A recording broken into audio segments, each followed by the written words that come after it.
Hello, it's Lishy here. I'm gonna go ahead and show you guys how to do wheel menu, adding your own like custom buttons. This will let me do is you can walk up to a structure. Oops. Walk up to a structure, and when you hold the E button on it, you have a new option to do something, and it'll be whatever you want. In my case, I'm going to do something very simple. All right, so in my case, I'm going to be doing it off of a AC unit because I need a structure that will allow power. So when I place this down, I want to be able to hold E on it and do a new option right here.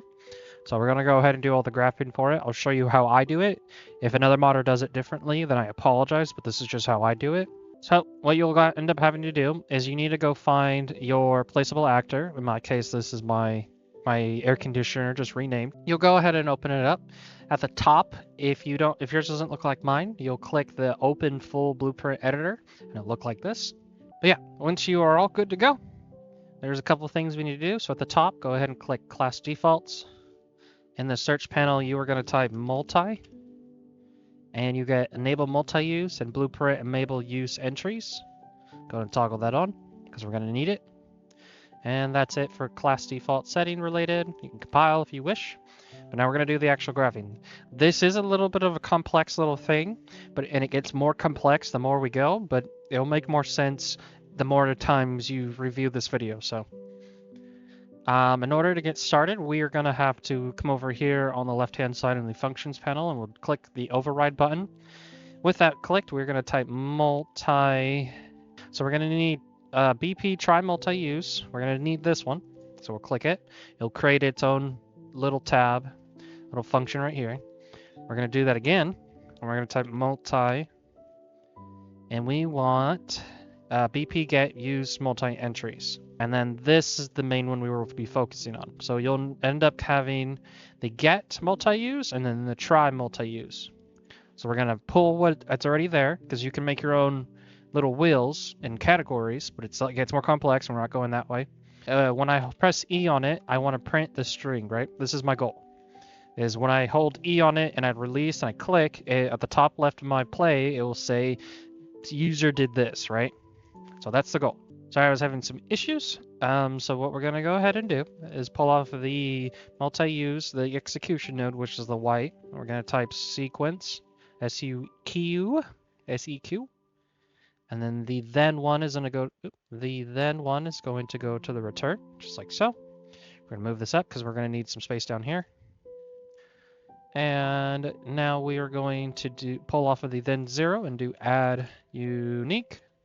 It's going to be a blank unique. We need to connect this to that. And then we're also going to pull off the multi-use and we're going to connect to the return. So what we are doing here is we're going to grab all the entries when you hold E, it's going to give you all the entries.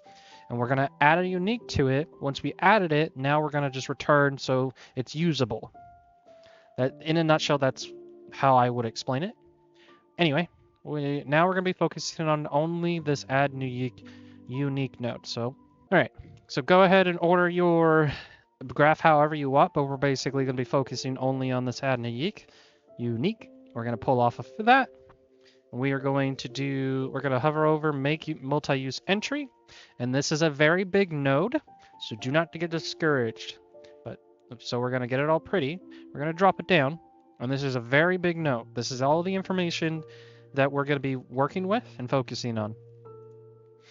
So first things first, we need to give this entry a name. This is the thing that pops up in front of your face. So in my case, I just want to say print hello, exclamation point, does not matter. The priority, so I made a goof up. It's not priority. Priority is a layout. So if you have multiple of these add uniques, priority is what gives its order, like how they show up in the wheel. So we're going to switch these two around. Priority is just the ordering of the layout. We need use index. I did the wrong one. I'm sorry. Just a 0 at the end. Okay, so 49780. In your case, you would have to do something different because yours would conflict with mine.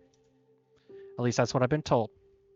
Now, these are all the options. Do you want this button to be inside the UI? For me, I want it to, so like when I place down the structure, there will be a button inside the inventory component. That's what that means. Disable use. So do you want this to pop up and turn off and off in a specific way? And so we are not going to really mess with much of these. The only ones we're going to do is the display on inventory. So we're going to check that on. And we're going to do a persist. So when you click the button, the wheel doesn't close on you. It stays open. We're not going to mess with any of that. We're not going to mess with any of that.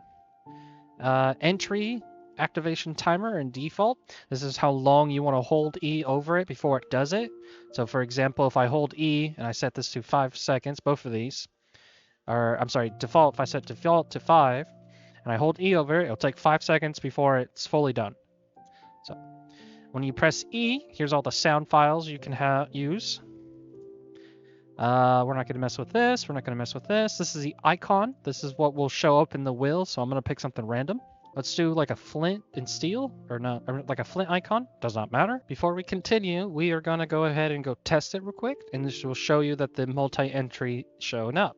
So I'm going to go ahead and press play. And then I'm going to load it. And I'm going to grab my structure. I'm going to go ahead and place it down. And now you can see we made a new entry that pops up right here. If you click it, nothing happens. And if you click it, doesn't go away, but it's there. And so now what I want to do is, okay, so when I click this, I want it to say hello slushy at the top. Just very simple. That's my function. This is how you call the function. So we're going to go ahead and stop it. We're going to open up the manager. So we are essentially done with the entry there, but now we need a way to trigger the entry. So what we're going to go ahead and do is at the beginning, I told you to bring the try multi-use. We're going to go ahead and open that. We're going to delete the parent, and then this will be your starting point. So what we'll go ahead and do is we're going to pull off the try and do another sequence and get it all pretty. The then one will go to the return, and we're going to toggle return. So that way it doesn't get stuck in something, and we don't want to do that.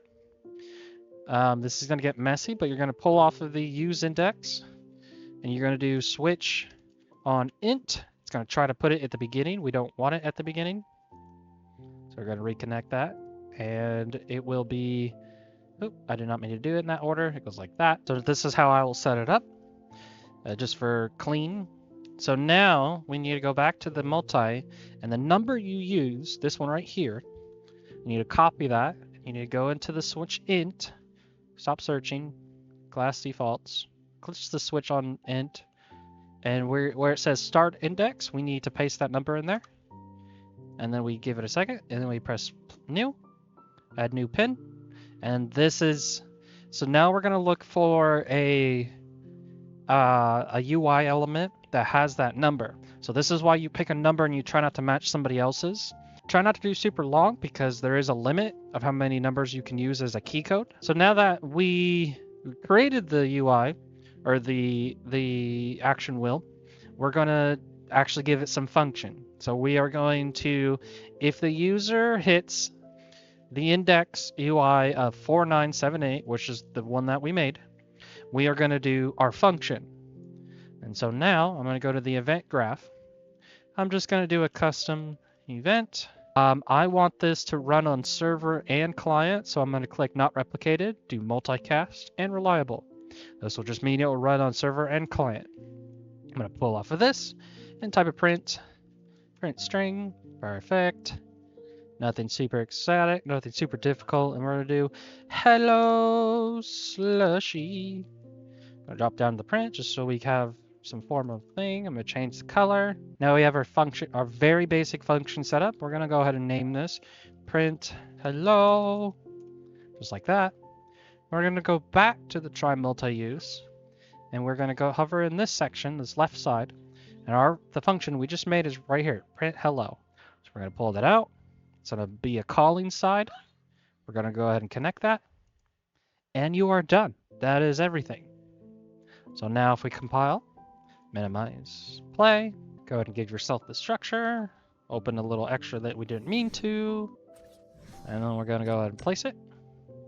And now that you see that I changed the order from super high number to 0, the inventory is 0, so priority of 0. Demolish is Basically, it goes from this point over, but here's my function right here, hard to see. We're going to click it, and at the top left, you can see hello slushy on server and client. And that is everything.